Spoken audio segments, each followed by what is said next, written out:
Social post channel ప్రేక్షకులకి మంత్రబలం కార్యక్రమానికి స్వాగతం.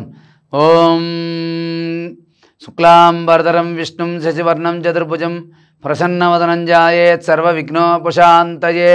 శారదా శారదాంబోజ వదనా వదనాంబుజే సర్వదా సర్వదాస్మాకం సన్నిధిం క్రియాతో. వ్యాసాయ విష్ణురూపాయ వ్యాసరూపాయ విష్ణవే నమో వై బ్రహ్మనిధయే వాసిష్ఠాయ నమో నమః. శ్రీమాత్రే నమః. శ్రీ గురుభ్యో నమః. మరి ఈ రోజున మంత్రబలం కార్యక్రమంలో ప్రేక్షకులందరి కోసం కూడా ఒక చక్కని మంత్రాన్ని తెలియజేస్తూ ఉన్నాను.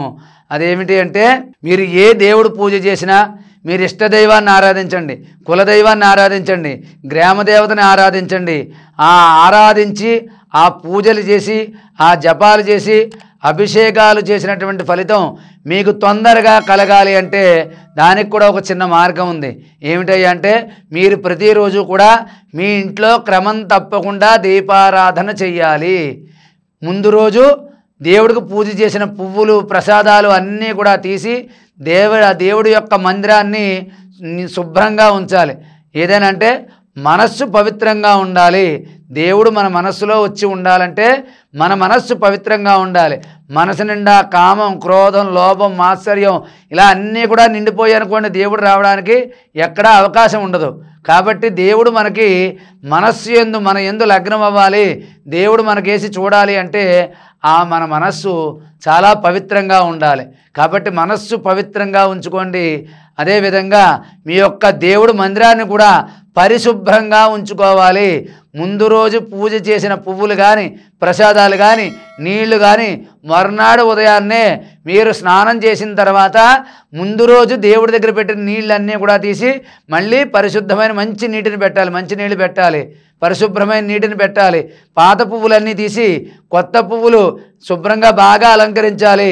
ఆ పువ్వులు బాగా అలంకరించి ధూపం దీపం నైవేద్యం క్రమం తప్పకుండా ఉండాలి. దేవుడి మందిరంలో అగరత్తులు వెలిగించడం, దీపాన్ని వెలిగించడం, ఆ పాత పువ్వులు తీసి కొత్త పువ్వులు పెట్టడం, ఒక అరటిపండు ఏదో ఒకటి చిన్న బెల్లం ముక్కో లేకపోతే మీకు తూచినటువంటి ప్రసాదాన్ని ప్రతిరోజు కూడా దేవుడి మందిరంలో మనం పెడుతూ ఉండాలి. కాబట్టి ఎంత మనం బిజీగా ఉన్నా, ఎంత మనకి వీలుగా లేకపోయినా కూడా ఇంట్లో ఎవరో ఒకరు కాకపోతే ఒకరు ఉదయాన్నే లేచి స్నానాది కార్యక్రమాలన్నీ కూడా ముగించుకున్నాక పరిశుభ్రమైన మంచి బట్టలు కట్టుకుని శుచిగా ఉండి, శరీరం శుచిగా ఉండాలి, మనస్సు ప్రశాంతంగా ఉండాలి, మీరు శుభ్రంగా ఉండాలి.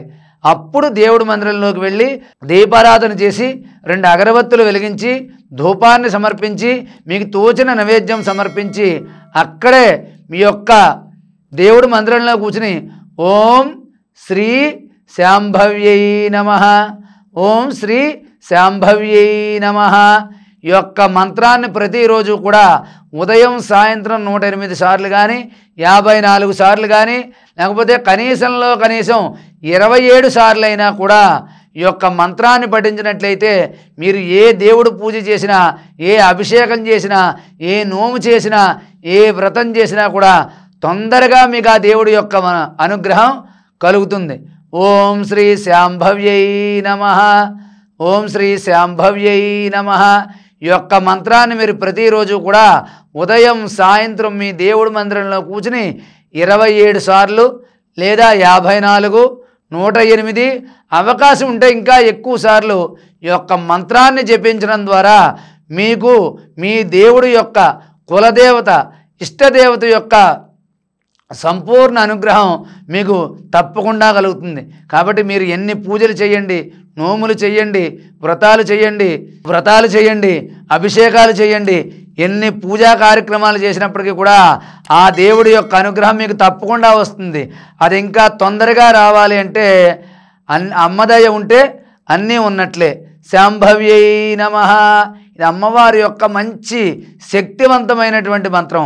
ఈ యొక్క మంత్రాన్ని కనుక, ఈ యొక్క నామాన్ని కనుక మీరు తప్పకుండా ఉదయం సాయంత్రం భక్తి శ్రద్ధలతో మీ దేవుడి మందిరం దగ్గర కానీ అమ్మవారి ఆలయం దగ్గర కానీ ఏదైనా ఒక దేవుడి ఆలయ మందిరంలో కూర్చుని ఈ యొక్క మంత్రాన్ని ఉదయం సాయంత్రం క్రమం తప్పకుండా కనీసం చాలా తక్కువ 108కి తక్కువ కాకుండా మీరు ఈ యొక్క మంత్రాన్ని జపించండి.